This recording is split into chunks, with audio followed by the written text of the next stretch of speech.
Breaking news చూస్తున్నారు. POCSO కేసులో SIT అధికారుల విచారణకు బండి భగీరథ్ గైర్హాజరయ్యారు. డుమ్మా కొట్టాడు. విచారణకు రావాలంటూ సిట్ అధికారులు నిన్న నోటీసులు జారీ చేయడం జరిగింది. ఆయన నోటీసులను పట్టించుకోలేదు బండి భగీరథ్. విచారణకు గైర్హాజరయ్యాడు. దీంతో తదుపరి చర్యలపై సిట్ అధికారులు కసరత్తు చేస్తున్నారు. భగీరథ్ గైర్హాజరు నేపథ్యంలో సిట్ అధికారులు మరోసారి నోటీసులు ఇచ్చే అవకాశం ఉంది. బండి భగీరథ్ విచారణకు రాకపోవడంతో కేసులో సస్పెన్స్ కొనసాగుతోంది. ఇంకోవైపు ఇంటరిమ్ బెయిల్ కోరుతూ ఇప్పటికీ హైకోర్టును ఆశ్రయించడం జరిగింది బండి భగీరథ్. మధ్యంతర బెయిల్ పిటిషన్పై రేపు హైకోర్టులో విచారణ ఉంది. రేపు 14వ తారీఖు రేపు హైకోర్టులో విచారణ ఉంది. అండ్ ఈ క్రమంలో సిట్ అధికారులు ఏం చేయబోతున్నారు అండ్ రేపు ఎటువంటి తీర్పు వచ్చే అవకాశం ఉందనే అంశానికి సంబంధించి కూడా ఇంట్రెస్టింగ్ డిస్కషన్ జరుగుతూ ఉంది. అండ్ పోక్సో కేసులో సిట్ అధికారుల విచారణకు బండి భగీరథ్ డుమ్మా కొట్టారు. విచారణకు రావాలంటూ సిట్ ఇచ్చిన నోటీసును పట్టించుకోలేదు బండి భగీరథ్. విచారణకు గైర్హాజరు కావడంతో తదుపరి చర్యలపై సిట్ అధికారుల కసరత్తు జరుగుతుంది. ఎందుకంటే ఈరోజు 2 గంటల వరకు కూడా టైం ఇవ్వడం జరిగింది సిట్ అధికారులు. ఈరోజు నిన్ననే వాళ్ళ నోటీసులు పేర్కొనడం జరిగింది. వాళ్ళ నోటీసులు ఏమన్నారు కూడా ఒకసారి నేను చూపించే ప్రయత్నం చేస్తాను. నిన్న వాళ్ళు ఇచ్చిన నోటీసులు కొన్ని ఇంట్రెస్టింగ్ అంశాలను కూడా వాళ్ళు ప్రస్తావించడం జరిగింది. ఆ నోటీస్లోనే ఉంది. మరి ముఖ్యంగా నిన్న వాళ్ళు అరౌండ్ నైట్ అనుకుంటారు, ఈవినింగ్ ఆ టైంలో వాళ్ళకు నోటీసులు జారీ చేయడం జరిగింది. ఏమని? whereas on the basis of a complaint lodged by the mother of victim child whose identity and details are kept confidential in accordance with the provisions of POCSO Act and rules, a criminal case with FIR number and చెబుతూనే under section 74 and 75 BNS and section 11 read with 12 of the Protection of Children from Sexual Offence Act 2012 has been registered at this police station against you and others. Later, based on statement of victim, the section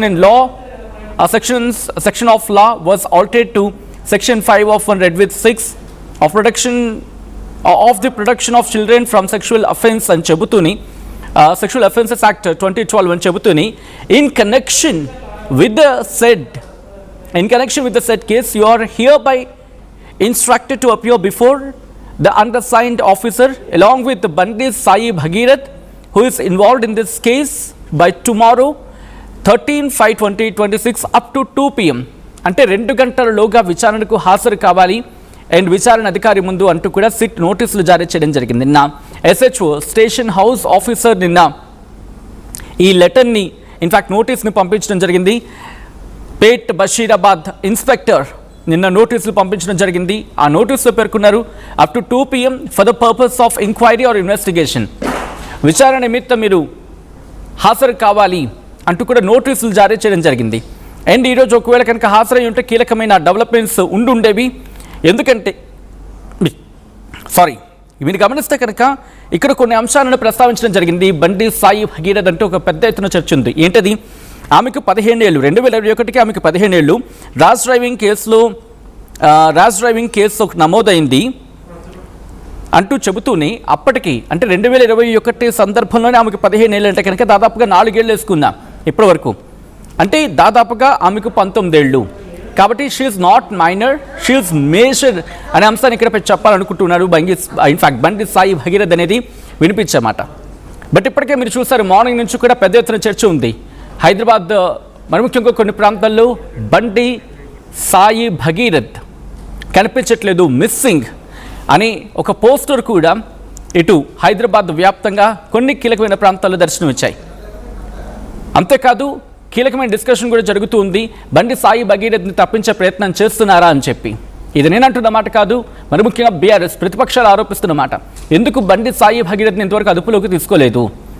ఇటు తప్పించే ప్రయత్నం చేస్తూ ఉన్నారా?